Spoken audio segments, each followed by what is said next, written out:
Good afternoon, students. We have been doing Memorandum of Association and we have started from here, clauses of MOA. So, name clause, then registered office clause, object clause, then liability clause, capital clause. Lastly, we are up to association of subscription clause. So, this clause contains the name of the person who signed the memo and state their willingness to form themselves into a company. These persons are called as subscribers. इनको हम initial subscribers को बोलते हैं, जो कि इकट्ठा होते हैं कंपनी को फॉर्म करने में. अगर प्राइवेट कंपनी है तो मिनिमम 2 जनों की जरूरत है. अगर पब्लिक कंपनी है, जो शेयर वाली कंपनी है, तो वो मिनिमम 7 जनों की जरूरत होती है. और we call these people as initial subscribers और सब्सक्राइबर्स. ठीक है. So all these clauses. So this 6th clause of memo, it contains the how people who are the people who are getting associated to form a company. So since they subscribe to all the documents, जितने भी देखो initial subscribers वो बंदे होते हैं, 2 persons in case of a private company and 7 persons in case of a public company. These are the people, those who are called as the subscriber, and they sign all the document which are filed with the registrar of company. As I told you that the company has to be registered before it comes into existence, and this registration of company is done with the registrar of companies. So all these documents, that is memo, article and other applications and other affidavits, they are all signed by these initial subscribers, so called, 2 in case of private and 7 in case of a public company.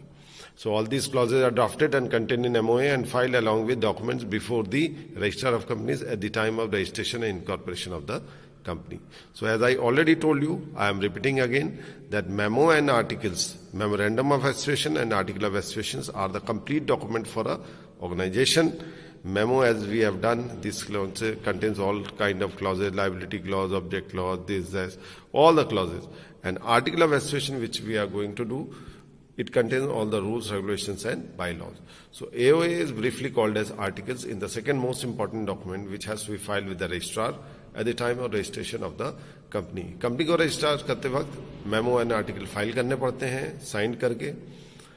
And article contains, as I told you, rules, regulations and bylaws for the internal management of the company. Company को चलाने के लिए जितने भी rules, regulations होते हैं, वो सब इसमें contain होते हैं.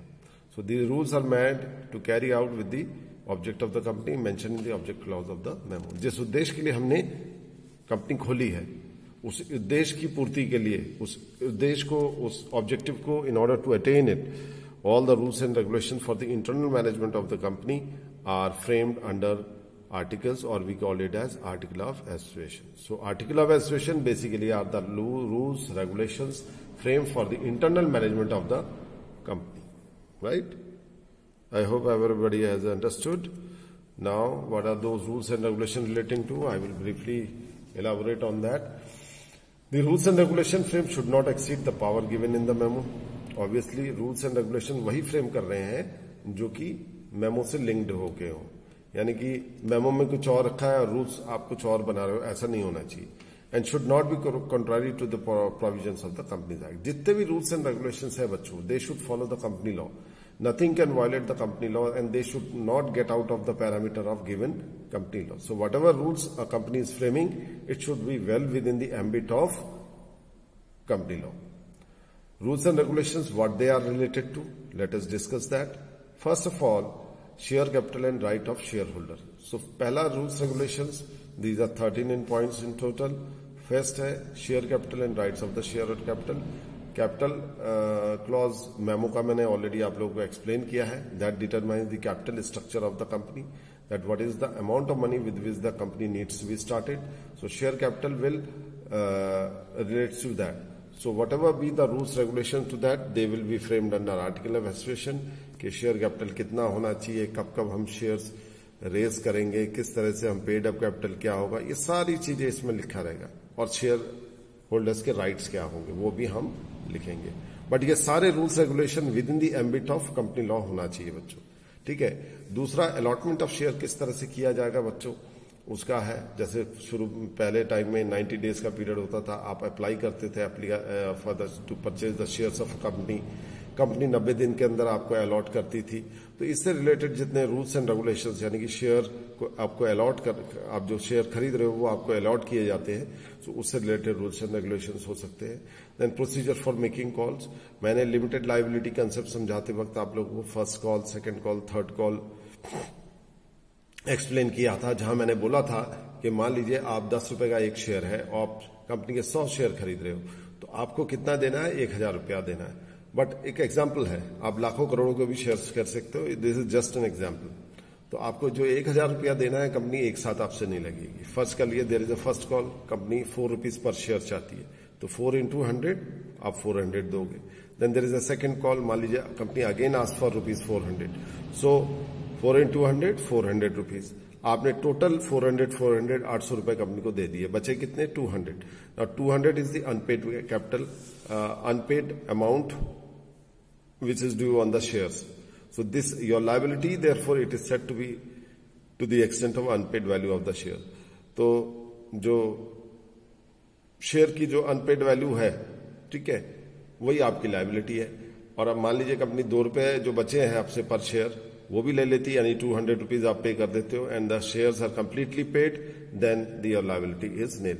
तो ये सारी चीजें इससे related rules regulations article of association में फ्रेम करी जा सकती है। Transfer of forfeiture of share, transfer of shares, share कैसे एक दूसरे से ट्रांसफर होंगे, किस प्रकार से ट्रांसफर होंगे, क्या प्रोसेस होगा। अभी के तौर पे आपको बता दूं बच्चों, पहले शेयर ट्रांसफर के काफी लीगल फॉर्मेलिटीज होती थी।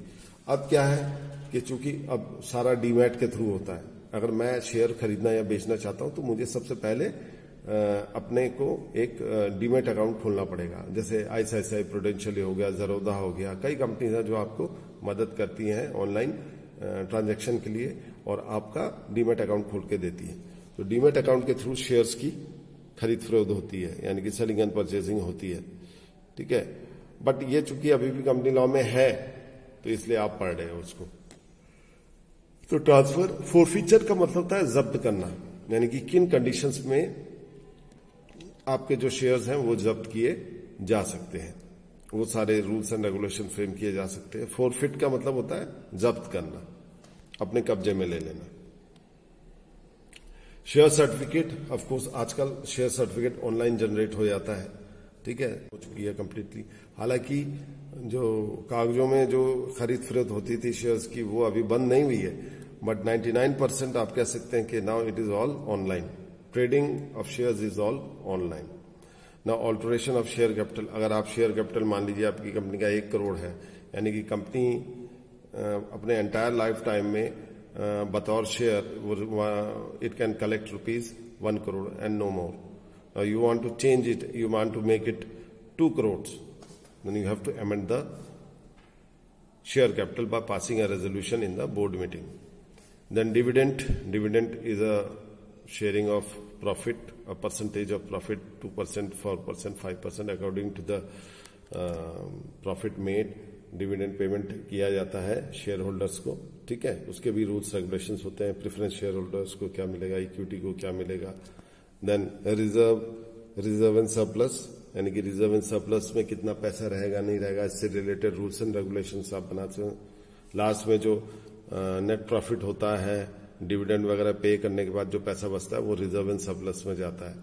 देन कैपिटलाइजेशन ऑफ प्रॉफिट, जो प्रॉफिट होगा उसको हमें कहाँ पे यूज करना है, कहाँ पे उसको हमें जमा करना है या उसको और फर्दर मैक्सिमाइज के लिए कहाँ इन्वेस्ट करना है, ये सारी चीजें आ जाती हैं।